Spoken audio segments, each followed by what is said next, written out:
Hello everyone, welcome back to SRG study. इस video में हम लोग एनसीईआरटी बुक का कक्षा 9 का साइंस का चैप्टर नंबर 1 देखने वाले हैं। तो यदि आप चैनल पर नए हैं तो चैनल को सब्सक्राइब कर लीजिएगा। अगर आपको वीडियो अच्छी लगेगी तो उसको लाइक करिएगा और ज़्यादा से ज़्यादा शेयर करिएगा। सबसे पहले हम यहाँ पे अध्याय की थोड़ी समीक्षा कर लेते हैं। यह जो अध्याय की समीक्षा है बहुत ही इम्पोर्टेंट है। जो वन लाइनर आपके क्वेश्चन बनते हैं या मल्टीपल चॉइस क्वेश्चन बनते हैं वो डायरेक्ट यहीं से पूछे जाते हैं। तो जैसे कि पहला पॉइंट यहाँ पे दे रखा है, सब आपके पॉइंट है, इंपॉर्टेंट पॉइंट है, इसको नोट कर लीजिएगा।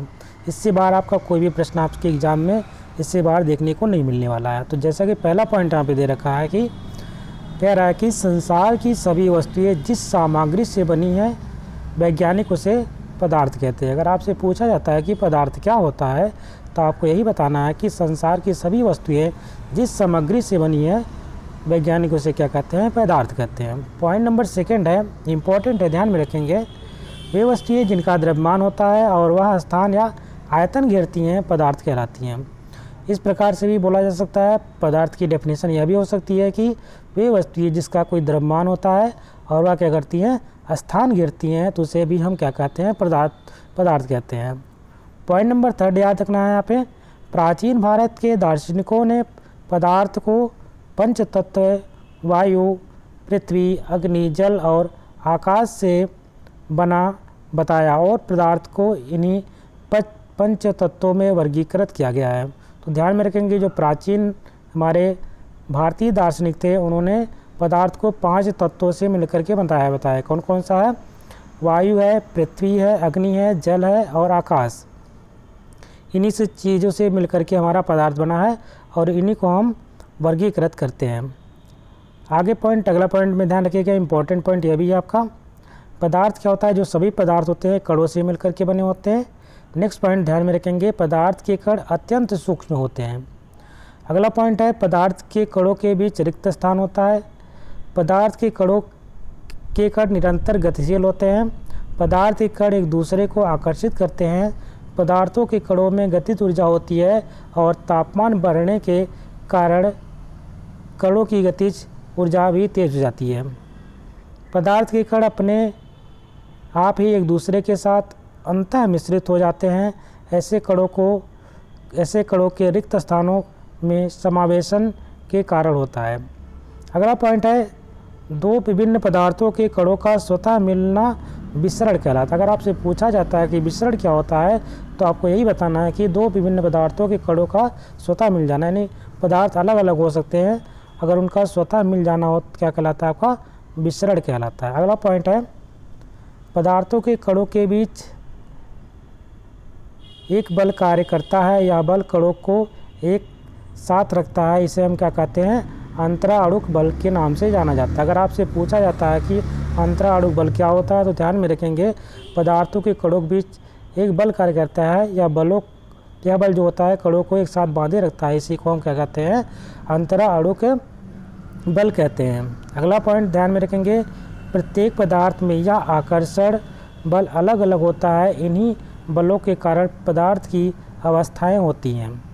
तो कई बार एग्जाम में आपके पूछा गया पदार्थ की कितनी अवस्थाएं होती हैं, तो ध्यान में रखेंगे मुख्य रूप से पदार्थ की 3 अवस्थाएं होती हैं। कौन कौन सी है? ठोस, द्रव और गैस। ये इंपॉर्टेंट क्वेश्चन है। आगे देखते हैं, पदार्थ की ये अवस्थाएं उनके कणों के विभिन्न विशेषताओं के कारण होती हैं, ये ध्यान में रखेंगे। आगे देखते हैं, बल लगाने पर ठोस टूट सकते हैं लेकिन इनका आकार नहीं बदलता है। नेक्स्ट पॉइंट, द्रव का कोई अपना आकार नहीं होता है, वह जिस बर्तन में रखे जाते हैं उसी का आकार ले लेते हैं। ध्यान में रखेंगे, अगर ठोस द्रव की यहाँ पे बात हो रही है तो द्रव पॉइंट पे पहुँचे हैं। द्रव क्या कोई अपना आकार नहीं होता है, ये जिस भी बर्तन में रखा जाएगा उसी का ये आकार ले लेगा, परंतु द्रव का आयतन होता है। ध्यान में रखेंगे, द्रव का आयतन होता है। अगला पॉइंट है कि द्रव में ठोस, द्रव और गैस तीनों का मिश्रण संभव है। ध्यान में रखेंगे, जो द्रव में ठोस, द्रव और गैस तीनों का मिश्रण यहाँ पे संभव होता है। ठोस की अपेक्षा द्रव के मिश्रण की दर अधिक होती है। यही कारण है कि द्रव अवस्था में पदार्थ के कण स्वतंत्र रूप से गति करते हैं। ठोस की अपेक्षा में द्रव के कणों में रिक्त स्थान भी अधिक होता है।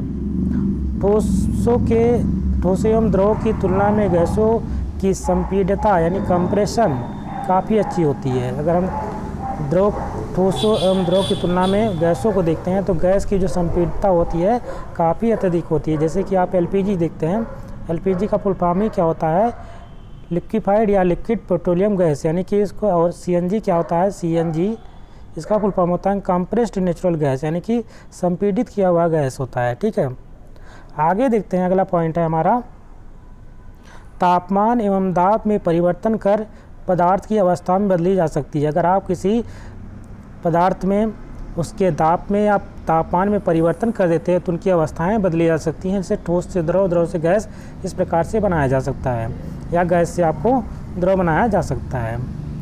आगे देखते हैं, जिस तापमान पर कोई ठोस से पिघल करके द्रव बन जाता है वह ताप उस पदार्थ का क्या कहलाता है, गलनांक, या इंग्लिश में बोलते हैं मेल्टिंग पॉइंट। यानी कहने का तात्पर्य है जब कोई ठोस पदार्थ पिघल करके द्रव बन जाता है, जैसे कि बर्फ़ का एग्जाम्पल ले लीजिए, जब वह जिस पॉइंट पर जिस टेम्परेचर पे वह पिघल करके पानी बन जाएगा बर्फ़, उसी को हम कहेंगे गलनांक पॉइंट कहेंगे या मेल्टिंग पॉइंट कहेंगे। आगे देखते हैं अगले पॉइंट में, गलने की प्रक्रिया यानी ठोस से द्रव अवस्था में परिवर्तन को संगलन भी कहते हैं। संगलन अगर पूछा जाता है तो जो गलने की प्रक्रिया यानी ठोस से द्रव अवस्था में परिवर्तन जो कहलाता है वो क्या कहलाता है, संगलन कहलाता है।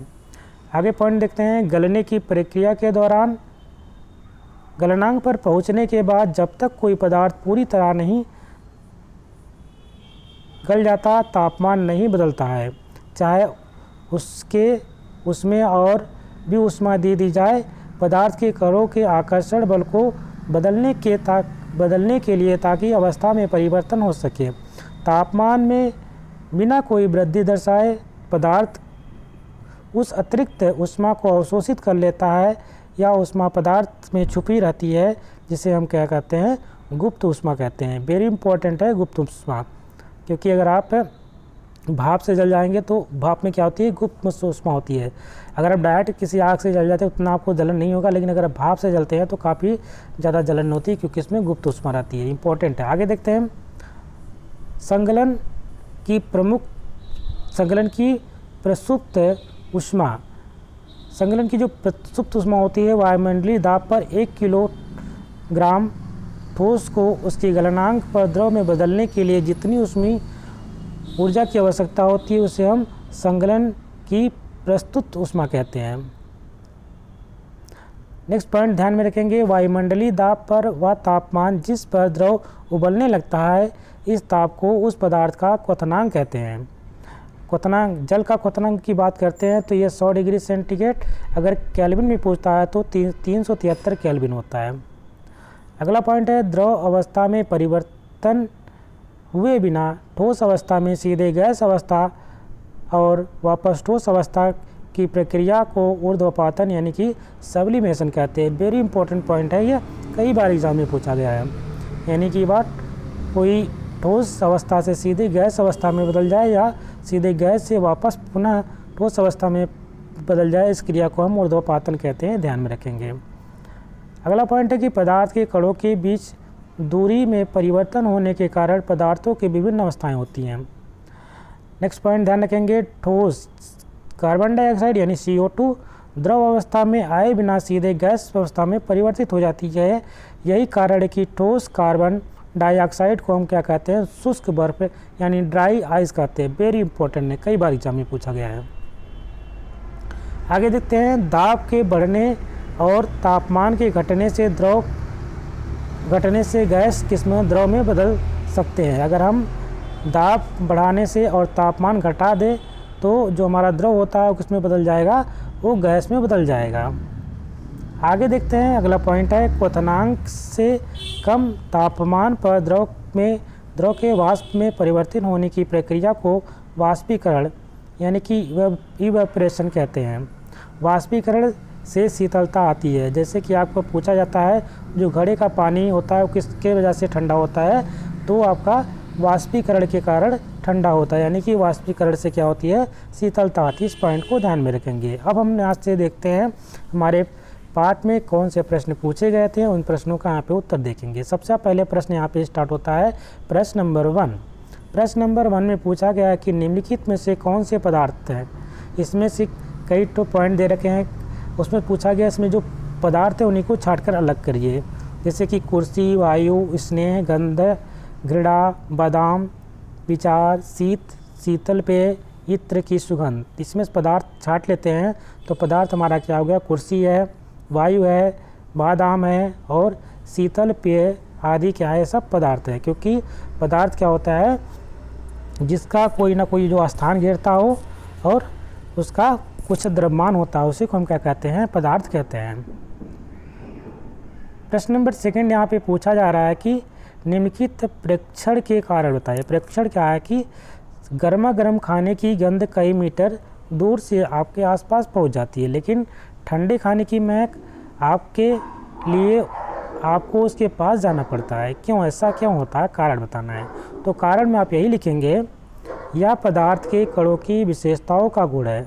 जो तापमान बढ़ने से इनके कणों की गतिज ऊर्जा बढ़ जाती है और ये कण गतिज ऊर्जा बढ़ने से इनके बीच की दूरी अर्थात कणों के बीच रिक्त स्थान बढ़ जाता है और फैलने लगता है। यही कारण है कि गर्म खाने की महक ठंडे खाने की अपेक्षा तेज़ी से हमारे आसपास पहुंचता है। अगला प्रश्न है, स्विमिंग पूल में गोताखोर पानी काट पाता है, इससे पदार्थ का कौन सा गुण प्रक्षेपित होता है, आपको बताना है। तो ध्यान में रखेंगे, यह क्रियाकलाप यह दर्शाता है कि पदार्थ के कणों के बीच रिक्त स्थान होता है। यदि पदार्थ के कणों के बीच रिक्त स्थान नहीं होता तो गोताखोर पानी को काट नहीं पाता। प्रश्न नंबर 4 है। प्रश्न नंबर 4 में कह रहा है कि पदार्थ के कणों की विशेषता बताइए। तो आइए देखते हैं पदार्थ के कणों की क्या क्या विशेषताएं होती हैं। पहला पॉइंट है, पदार्थ के कणों के बीच रिक्त स्थान होता है। सेकंड, ध्यान रखेंगे, पदार्थ के कण क्या होते हैं, निरंतर गतिशील होते हैं। अगला पॉइंट देखते हैं, अगले पॉइंट में कह रहा है कि पदार्थ के कण एक दूसरे को आकर्षित करते हैं। तो इस प्रकार से 3 पॉइंट आप यहाँ पे लिख लीजिएगा। अब प्रश्न पेज नंबर 6 पे चलते हैं, जो आपके एनसीईआरटी बुक का क्वेश्चन आंसर है। उसमें से पहला क्वेश्चन पूछ रहा है कि किसी तत्व के द्रव्यमान प्रति इकाई आयतन को घनत्व कहते हैं। घनत्व इक्वल टू क्या होता है, द्रव्यमान बटे आयतन। यह फार्मूला। प्रश्न है, पदार्थ के कणों के बीच रिक्त स्थान होता है, उदाहरण देकर इसे समझाइए। उत्तर में लिखेंगे हम लोग, जब हम एक बीकर में पानी लेते हैं और इसमें पोटेशियम परमैंगनेट, इसका सूत्र देख लीजिएगा, KMnO4 होता है। क्या होता है, KMnO4, ये पोटेशियम परमैंगनेट का सूत्र होता है। यानी कि पोटेशियम परमैंगनेट के कुछ कण डालते हैं, कुछ देर बाद हम देखते हैं कि जो हमारा पोटेशियम परमैंगनेट होता है पूरे बीकर में फैल जाता है। अर्थात पोटेशियम परमैंगनेट का प्रत्येक कण जल के प्रत्येक कणों के बीच मिल जाता है, जिससे यह पता चलता है कि पदार्थ के कणों के बीच रिक्त स्थान होता है। आगे देखते हैं, अगला प्रश्न है, कारण बताइए कि क्यों गैस उस बर्तन में पूरी तरह भर देती है जिसमें इसको रखते हैं। तो उत्तर में लिखेंगे, द्रव की तुलना में गैसों की संपीड़ितता यानी कंप्रेशन अधिक होती है, जिससे ये जिस पदार्थ यानी जिस बर्तन में डालना होता है वो तेज़ी से स्थान लेते हैं और पूरी तरह से उसको भर देते हैं। अगला प्रश्न है कि वाष्पीकरण के कारण शीतलता कैसे होती है, आपको बताना है। उत्तर में लिखेंगे, वाष्पीकरण के दौरान कम हुई ऊर्जा को पुनः प्राप्त करने के लिए द्रव के कण अपने आसपास के से ऊर्जा अवशोषित कर लेते हैं। इस तरह आसपास से ऊर्जा अवशोषित होने से आसपास ठंडक होने लगती है और शीतलता आ जाती है। ध्यान में रखेंगे, जब वाष्पीकरण के दौरान कम हुई ऊर्जा को पुनः प्राप्त करने के लिए जो द्रव के कण होते हैं वो आसपास से ऊर्जा अवशोषित कर लेते हैं। जब कहीं से आप ऊर्जा लेंगे तो वहाँ का कहीं ना कहीं टेम्परेचर कम होगा। तो इस प्रकार से आसपास में ऊर्जा जब अवशोषित हो जाती है तो वहाँ का आसपास क्या हो जाती है, ठंडक होने लगती है और इसके कारण क्या होती है, वहाँ पर शीतलता आने लगती है। आगे देखते हैं, प्रश्न नंबर 4 है, इंपॉर्टेंट क्वेश्चन है यहाँ पे, ठोस कार्बन डाइऑक्साइड को शुष्क बर्फ क्यों कहते हैं। तो उत्तर में हम लोग लिखेंगे, जब वायुमंडलीय दाब का माप 1 एटमॉस्फेयर यानी ATM हो तो ठोस जो कार्बन डाइऑक्साइड होता है वह द्रव अवस्था में आए बिना सीधे गैस अवस्था में परिवर्तित हो जाता है। यही कारण है कि ठोस जो कार्बन डाइऑक्साइड होता है वह क्या कहलाता है, शुष्क बर्फ कहलाता है। यानी कह सकते हैं कि वायुमंडलीय दाब पे आपका जो कार्बन डाइऑक्साइड होता है वह ठोस द्रव अवस्था में आए बिना सीधे सीधे किसमें परिवर्तित होता है, गैस में परिवर्तित होता है। इसी कारण हम क्या कहते हैं, ठोस कार्बन डाइऑक्साइड को शुष्क बर्फ कहते हैं। अगला प्रश्न है ऊर्ध्वपातन किसे कहते हैं, यानी कि सब्लिमेशन किसे कहते हैं। उत्तर लिखेंगे द्रव अवस्था में परिवर्तित हुए बिना ठोस अवस्था से सीधे गैस अवस्था में वापस ठोस अवस्था में बदलने की प्रक्रिया क्या कहलाती है, ऊर्ध्वपातन। कहने का तात्पर्य यह है जब कोई पदार्थ वह अगर ठोस अवस्था में है तो ठोस अवस्था के बाद वह बिना द्रव अवस्था में बदले सीधे गैस अवस्था में या गैस से सीधे फिर से ठोस अवस्था में आ जाए, इसी को क्या कहते हैं, हम ऊर्ध्वपातन कहते हैं, यानी कि सब्लिमेशन कहते हैं। प्रश्न नंबर 6 बनेगा यहाँ से, वाष्पीकरण को प्रभावित करने वाला कारक कौन कौन से हैं। उत्तर लिखेंगे पहला पॉइंट है सतह क्षेत्रफल बढ़ने पर। सतह क्षेत्रफल बढ़ने पर क्या प्रभाव पड़ता है वाष्पीकरण का, तो ध्यान में रखेंगे वाष्पीकरण एक सतही प्रक्रिया है और सतही क्षेत्र बढ़ने पर वाष्पीकरण की दर क्या होती है, वो भी बढ़ जाती है। तापमान में वृद्धि, तापमान बढ़ने पर पदार्थ के कणों को पर्याप्त गतिज ऊर्जा मिल जाती है जिससे वाष्पीकरण की दर भी बढ़ जाती है। आगे देखते हैं आर्द्रता में कमी। अगर आर्द्रता में कमी हो तो क्या होता है, तो वायु में उपस्थित जलवाष्प की मात्रा जिसे आर्द्रता कहते हैं, जलवाष्प बढ़ने से आर्द्रता बढ़ेगी और आर्द्रता बढ़ने से वाष्पीकरण की दर क्या हो जाती है, ये घट जाती है। अगला पॉइंट है वायु की गति में वृद्धि। वायु की गति में वृद्धि होने से जलवाष्प के कण तेजी से वायु के साथ उड़ जाते हैं जिससे आसपास की जलवाष्प मात्रा घट जाती है। आगे देखते हैं प्रश्न नंबर 7 में पूछा जा रहा है कि प्लाज्मा क्या है। तो उत्तर में लिखेंगे प्लाज्मा पदार्थ की चौथी अवस्था है। नियॉन जो बल्ब के अंदर हम नियॉन गैस और फ्लोरोसेंट ट्यूब के अंदर हीलियम या कोई ऐसी गैस यानी एक्रिय गैस होती है जो विद्युत ऊर्जा प्रवाहित होने पर यह गैस आयनीकृत यानी कि वो आयन में नहीं टूटती है, उसका आयनाइजेशन नहीं होता है, आयनीकृत यानी अवशोषित हो जाती है। अवशोषित होने से ट्यूब या बल्ब के अंदर चमकीला पदार्थ तैयार होता है जिसे हम प्लाज्मा कहते हैं। तो प्लाज्मा इसी को कहते हैं, ध्यान में रखेंगे। गुप्त ऊष्मा किसे कहते हैं, तो आइए देखते हैं। गलने की प्रक्रिया के दौरान गलनांक पर पहुंचने के बाद जब कोई पदार्थ पूरी तरह से गल नहीं पा जाता, तापमान नहीं बदलता, चाहे उसमें और भी ऊष्मा दे दी जाए। पदार्थ के कणों के आकर्षण बल को बढ़ाने के लिए ताकि अवस्था में परिवर्तन हो सके, तापमान में बिना कोई वृद्धि दर्शाए पदार्थ उस अतिरिक्त ऊष्मा को अवशोषित कर लेता है या ऊष्मा पदार्थ में छुपी रहती है जिसे गुप्त ऊष्मा कहते हैं। आगे देखते हैं अगला प्रश्न है कि पूछ रहा है कि संगलन की प्रसुप्त ऊष्मा किसे कहते हैं। उत्तर में लिखेंगे वायुमंडलीय ताप पर अगर हम 1 किलोग्राम ठोस को उसके गलनांक पर द्रव में बदलने के लिए जितनी ऊष्मा की आवश्यकता होती है उसे क्या कहते हैं, संगलन की प्रसुप्त ऊष्मा कहते हैं। 1 किलोग्राम आप ठोस ले लीजिएगा, उसको गलनांक पर द्रव में बदलने के लिए जितनी ऊष्मा उसको आवश्यकता होगी उसी ऊष्मा को हम क्या कहते हैं, संगलन की प्रस्तुत ऊष्मा कहते हैं। वाष्पीकरण की गुप्त ऊष्मा से क्या समझते हैं, तो ध्यान में रखेंगे वायुमंडलीय दाब पर 1 किलोग्राम को उसके क्वथनांक पर गैसीय अवस्था में परिवर्तन करने हेतु जितनी ऊष्मीय ऊर्जा की आवश्यकता होती है उसे हम वाष्पीकरण की प्रसुप्त ऊष्मा कहते हैं। संगलन क्या है, वेरी इंपॉर्टेंट क्वेश्चन है। उत्तर लिखेंगे वह प्रक्रिया जिसमें गैस संघनित होकर यानी ठंडा द्रव में परिवर्तित हो जाता है, संघनन कहलाता है। नेक्स्ट प्रश्न है 100 डिग्री सेंटीग्रेड ताप पर भाप अर्थात वाष्प के कणों से उसी तापमान पर पानी के कणों की अपेक्षा ऊर्जा होती है क्यों, अधिक होती है क्यों, ये बताना है।